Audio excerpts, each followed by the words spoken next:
Na verdade, não. Oi, gente, tudo bem? Hoje a gente vai fazer uma que fala pela primeira vez, olha que legal. Eu tava pensando de falar, porque isso é um problema que eu tenho notado em mim. Eu não vou mostrar o que eu tô usando pra maquiar, tá, gente? O foco não é esse. Pera aí.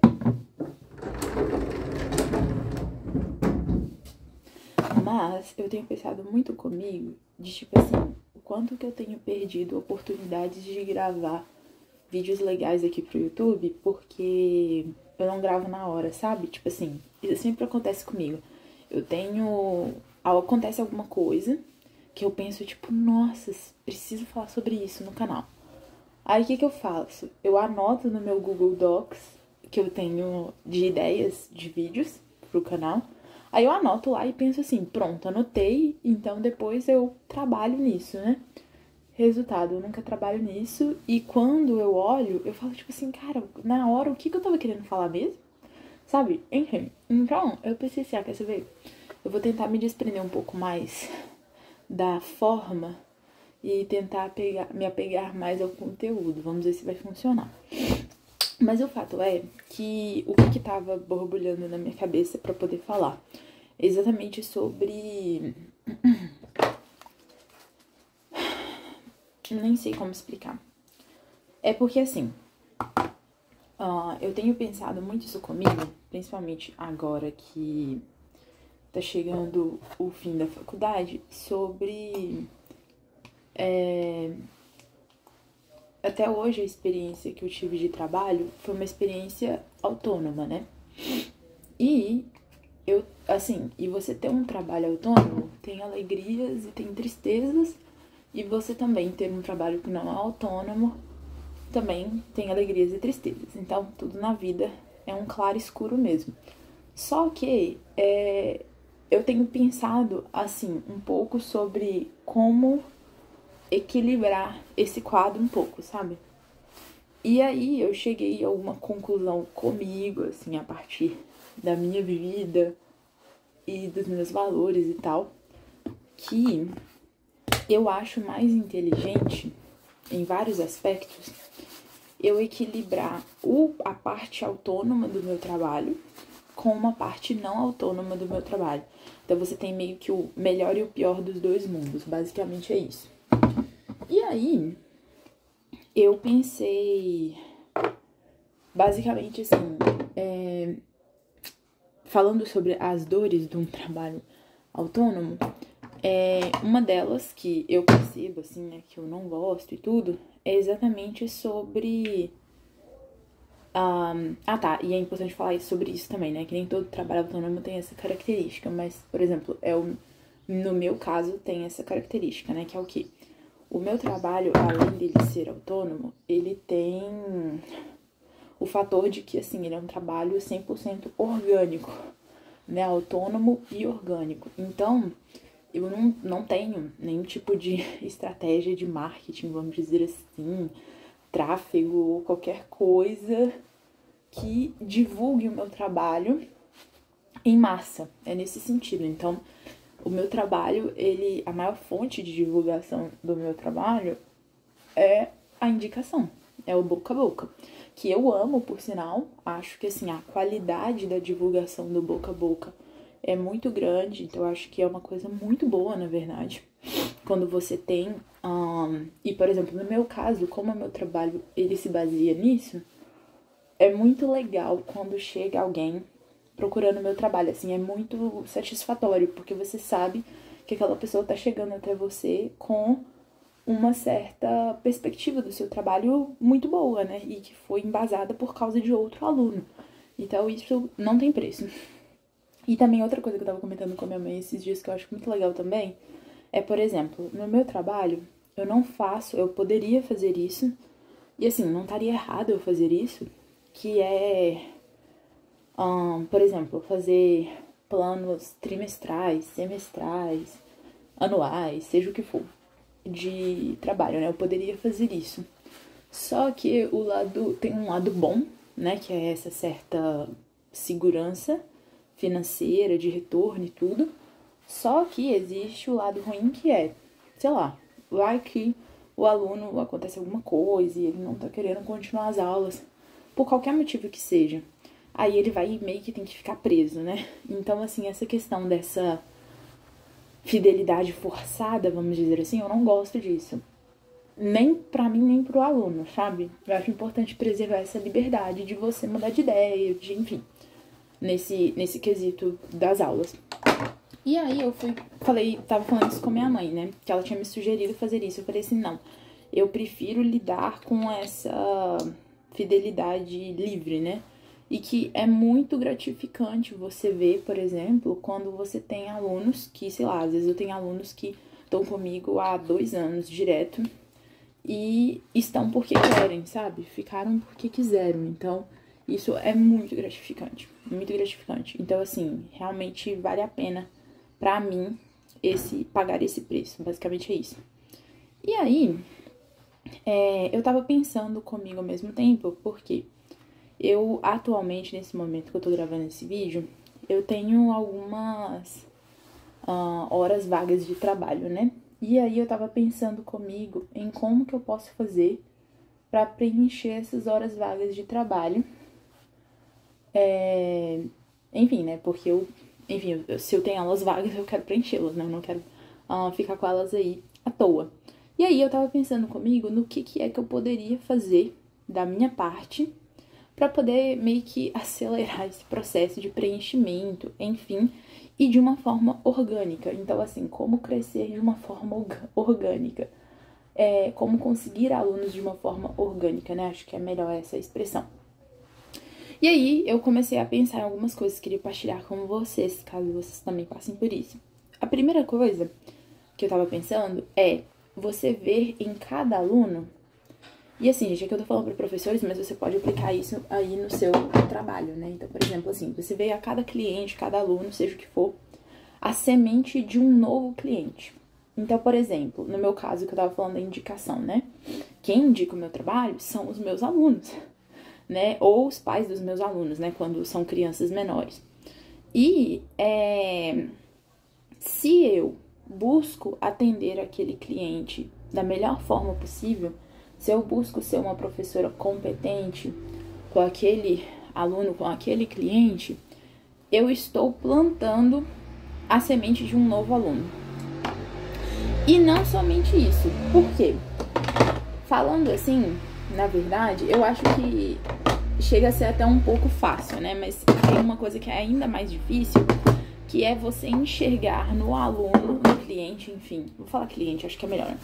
É de você enxergar no cliente que, por qualquer motivo, não se interessou pelo seu trabalho, não fechou negócio com você, ver nesse perfil também a semente de um novo cliente. E isso é engraçado, né? Porque a gente pode pensar assim, não, né? Ele não fechou negócio comigo, então ele não é meu cliente, ele não vai me trazer um novo cliente. Gente, não, tá? Inclusive, isso já aconteceu comigo. E que é exatamente essa perspectiva, de uma pessoa que não fecha negócio com você, mas por causa do seu atendimento, por causa da sua prontidão, por causa da sua proposta, aquela pessoa não fecha negócio com você, mas recomenda para outra pessoa que acaba fechando negócio com você. Isso já aconteceu comigo. E isso ajuda a gente a ter esse espírito atento de buscar tratar todas as pessoas bem, sabe? Tratar todo mundo com a mesma prontidão e com a mesma generosidade. Por quê? Quando eu tô falando isso, assim, dessas estratégias de como conseguir alunos, às vezes pode parecer assim, nossa, então eu vou ter um comportamento interesseiro com todo mundo que chegar, porque afinal, todo mundo que chegar perto de mim pode ser que seja um novo aluno. Gente, não se trata, assim, de um comportamento interesseiro no pior sentido, sabe? Do tipo, eu estou fazendo isso só porque você vai me trazer, talvez, um novo aluno. Não, a gente faz isso porque, eu não sei vocês, né? Mas, assim, a gente tenta ser uma pessoa educada. Então, assim, se eu tenho essa intenção de ser essa pessoa com todas as pessoas, eu vou tratar, assim, todo mundo, independentemente se é um potencial cliente ou não. Mas não tem problema nenhum, não é errado, não é de baixo caráter você também ter essa perspectiva no seu trabalho, sabe? Eu, inclusive, acho isso na verdade, muito importante. A gente tem que ter esse olhar de que cada cliente, cada não cliente é a semente de um potencial novo cliente no futuro. Então, primeiro ponto é isso. Outra situação também que cabe colocar aqui nesse primeiro pacote. Muito cuidado também quando você encerra algo, né, uma atividade, um serviço com um aluno. Isso também é muito importante. Por quê? Vamos supor, por exemplo, que você termine um cliente, enfim, finalize, né, os serviços, enfim, finalize o trabalho com você. Quando isso acontece, sei lá, pode ser que você fique chateado, pode ser que você não ligue, pode ser que, enfim, você pode ter qualquer tipo de reação. E aí, por exemplo, eu já passei por isso de ficar bem assim, sei lá, já teve vezes de eu ficar muito chateada também, principalmente dependendo do aluno, às vezes dependendo do aluno de eu ficar com raiva, enfim. Assim, gente, são reações humanas, sabe? Todos nós temos afetos. Então, assim, os afetos, eles simplesmente aparecem, né? E aí a gente tem que tomar a decisão do depois.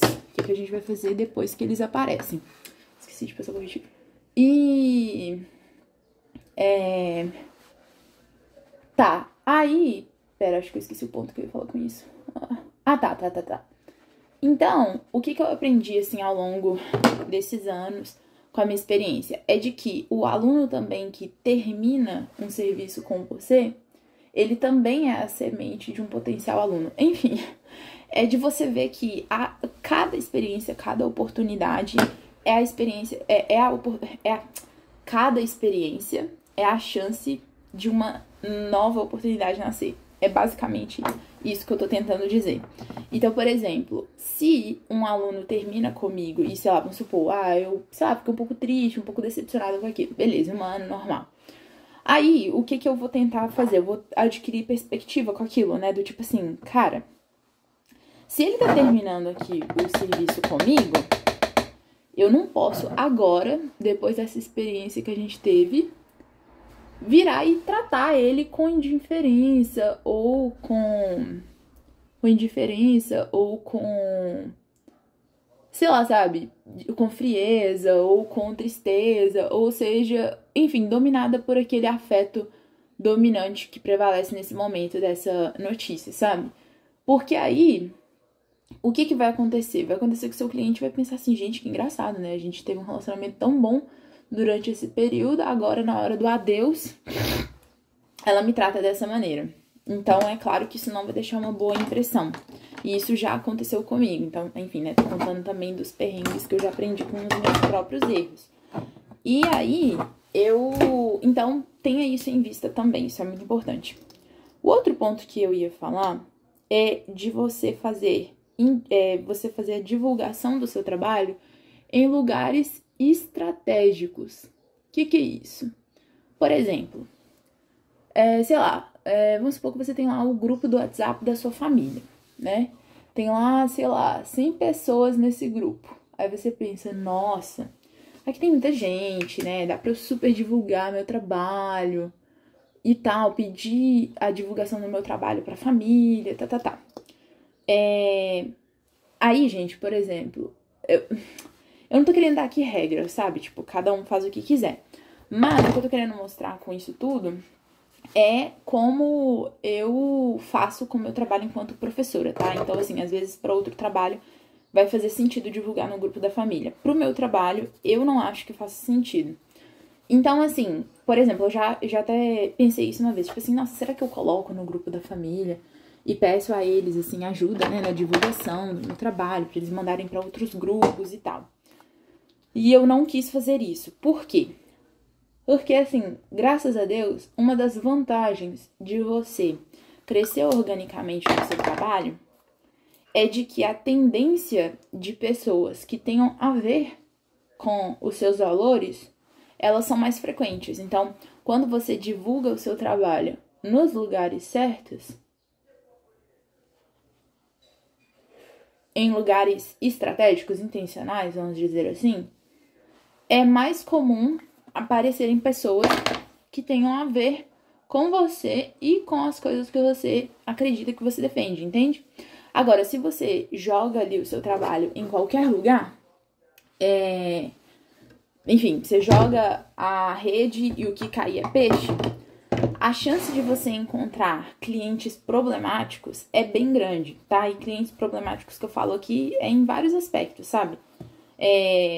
Então essa é uma segunda dica que eu dou, sabe? Tipo, seja estratégico com os lugares onde você divulga o seu trabalho. Às vezes você tá conseguindo até clientes, mas são clientes, você fala assim, gente, essa pessoa não tem nada a ver comigo, só tá chegando gente desse perfil que eu não gosto no meu trabalho. Mas às vezes é por causa de onde você está divulgando o seu trabalho, entendeu? Então, você tem que tomar esse cuidado. E aí, aqui eu deixo uma dica que é, beleza, como descobrir isso? Isso vai, como descobrir os lugares que eu posso indicar o meu trabalho? Aí vai depender, né, dos seus valores, do que você acredita e tudo. Mas falando do meu trabalho, por exemplo, eu participo de alguns grupos de faculdade. Quer ver? Vou dar um exemplo muito claro que nem é de trabalho, assim. O canal aqui do YouTube. Eu já divulguei várias vezes os meus vídeos de revisão do semestre no meu grupo da faculdade. Falando, gente, olha, eu fiz uma revisão do meu tal semestre de letras nesse meu canal do YouTube, quem quiser conhecer e tal. E vários vieram, assistiram e tudo, comentaram. Então, isso foi uma coisa estratégica, entendeu? Eu não ia mandar, por exemplo, como foi o meu quarto semestre de letras no grupo da família. Pra que eu vou mandar isso lá? Então, esse é um exemplo bem prático de mais intencionalidade. Outra forma que você pode fazer isso também é de pedir divulgação para pessoas intencionais. Então, de novo, aplicando isso ao meu trabalho, eu sempre peço os pais dos meus alunos, no caso dos menores, ou se são alunos adultos, peço aos alunos adultos para eles poderem divulgar o meu trabalho no grupo, não sei, num grupo de faculdade, ou enfim, para quem eles acham que poderia se beneficiar com o meu trabalho. Peraí. E a terceira e última dica que eu estava me lembrando de comentar com vocês Peraí, eu vou ter que mudar vocês de lugar, porque eu preciso do chat sobre o qual vocês estão apoiados. Pronto. E a última dica que eu ia falar é de você valorizar oportunidades de networking. Então, assim, valorize isso. Eu fico olhando... porque o que acontece? A questão do networking é que você tem a oportunidade de formar conexões. Conexões de valor, sabe? Você tem a oportunidade de realmente conhecer pessoas ali que vão fazer diferença na sua vida. E tem muita gente que pensa isso, né? Do tipo, networking é só quando eu vou para um congresso relacionado ao meu trabalho. Networking é só nesses ambientes estratégicos, vamos dizer assim. Gente, minha maquiagem tá horrível aqui nesse vídeo, né? Mas é por causa da iluminação. Vou mostrar pra vocês. Aí,